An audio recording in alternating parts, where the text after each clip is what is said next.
What's up, everyone? I hope you're all having a good day or night, wherever and whenever you're watching this.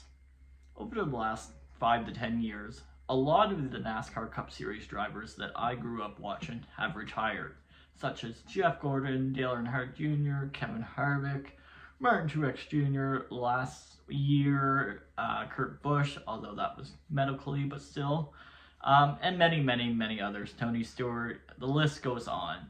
So that got me thinking, out of the current full-time Cup Series drivers, who is most likely to retire next?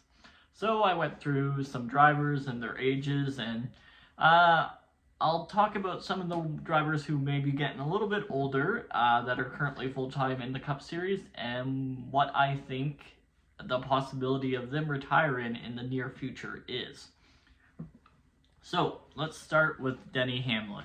He is 44 years old. He is one of the only, if not the only, current full-time NASCAR Cup Series driver that has driven the Twisted Sister car that was obviously discontinued in 2007 in favor of the car of tomorrow. But Denny Hamlin, he is 44 years old, drives for Joe Gibbs Racing, and he owns his own NASCAR Cup Series team. So when he's done with Joe Gibbs Racing full-time, I don't think that means he'll be retiring. I think he'll pull kind of what Jimmy Johnson has done, and he'll go to part-time with his own team. When that could be, I don't really know. A couple of years is my guess. So Brad Keselowski, he is 40 years old, and he is obviously part owner of RFK, and I think that he's a few years off yet. He's still competitive, he's still running well, and I'm sure he wants to drive for his own team as long as he can. Michael McDowell is 40 as well. He is obviously with Spire Motorsports in 2025, so they have a bit of a senior driver there, and I could see that lasting for a few years before he has to look at anything else. Kyle Busch, 39, another driver, so yeah, I guess I was wrong with the Twisted Sister comment. He was obviously there with Denny Hamlin in that era. So 39, drives for RCR right now. Last year was obviously dismal for the most part.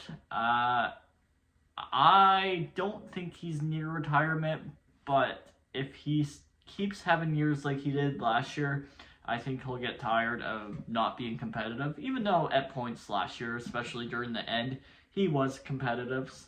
So RCR contract does expire after 2025, if I believe I'm right. I don't think he'll retire. I think he'll end up somewhere, maybe even RCR again. But definitely an interesting one for sure.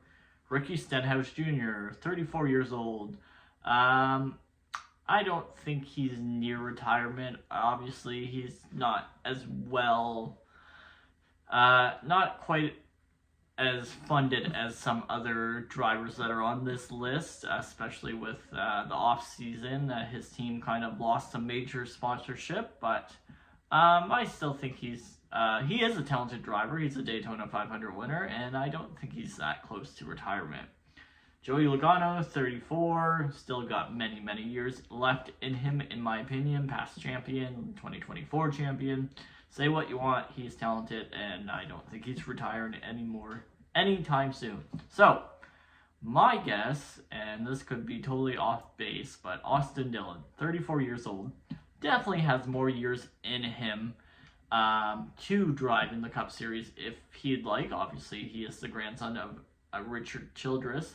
But I could see him somewhat soon retiring from the NASCAR Cup Series as a driver to take over the RCR day-to-day process at RCR, so kind of replace Richard Childress eventually. That's just my opinion. I could be way off. Maybe Austin Dillon drives for another 10 years for all I know. But that's my best guess. I would like to know what you guys think, who you think the next driver to retire will be, and thank you so much for watching, and have a good night.